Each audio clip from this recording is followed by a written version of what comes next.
استاذ عمرو، أنا عايز أحيي حضرتك وأحيي فريق العمل طبعا على الانترو القوي جدا ده. طبعا رد الفعل في الشارع الرياضي رد فعل قوي جدا. أنا يمكن قبل ما أدخل الحلقة بقول لحضرتك رد الفعل كبير جدا، لأن أنت لمست الحقائق. احنا الناس دايما بتقعد تقول لك اصل قناه الزمالك بتهاجم، اصل قناه الزمالك بتقول، قناه الزمالك بتوضح حقائق، قناه الزمالك بتقول ايه اللي حصل بالظبط. لان الناس بكل اسف او مش يعني بعض الناس ذاكره السمك اللي هو بينسى بسرعه، لكن اليوتيوب والحاجات الموجوده بتوضح كل حاجه. دي فيديوهات موجوده.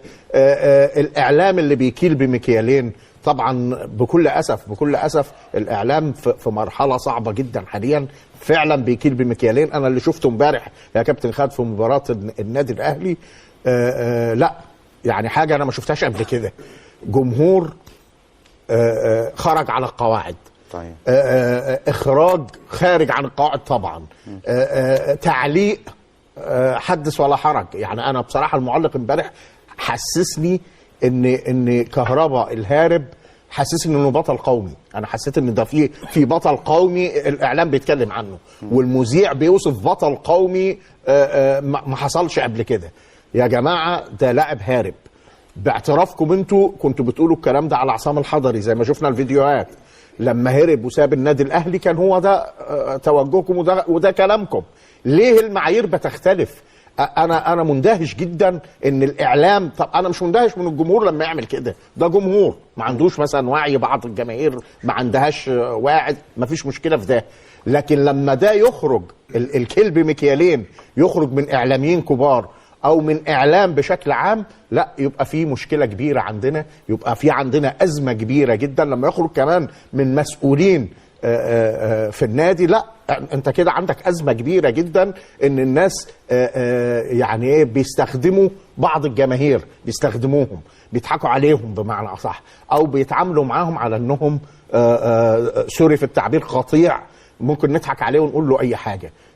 اتمنى من جمهور كره القدم المصريه واتمنى من جمهور النادي الاهلي ان لا، شغل دماغك دايما، ركز، شوف ايه الاحداث، حلل صح، محدش يضحك عليك، انت اتكلم بنفسك. طيب معلش يا استاذ عمرو، انا برضو عايز اروح لكلمه مهمه جدا دايما تصدر للاعلام، وهي كلمه القيم والمبادئ. تمام؟ القيم والمبادئ، الله يرحمه المستشار ابويا يعني، واي حد اب لينا، كلنا اتربينا بنفس الاسلوب تقريبا من واحنا صغيرين. يعني الجيل ده الابهات كلهم كانوا شبه بعض، الغني والفقير شبه بعض، بيربوا اولادهم بنفس الطريقه. يعني فكره القيم والمبادئ دي المفروض انها ما تكونش البانه بتتقال للناس. القيم والمبادئ دي افعال على ارض الواقع. ازاي انا ابقى كده في حاله مماثله وابقى كده النقيض في حاله تانية؟ يعني بتشوفها ازاي دي؟ اولا يا كابتن خالد لازم الناس تبقى فاهمه حاجه، ان القيم والمبادئ دي مش موجوده عند ناس وناس لا. كل انديه مصر بمختلف انتماءاتها عندها قيم ومبادئ، كل واحد عنده قيم ومبادئه اللي مرسخه عنده. بنشوف نادي الزمالك عنده قيم ومبادئه اللي ما حدش يقدر يتخطاها، بدليل ان نادي الزمالك مثلا بتشوفه عمره ما خد لاعب هارب ولا عمره تعامل مع اداره بالاساليب الملتويه.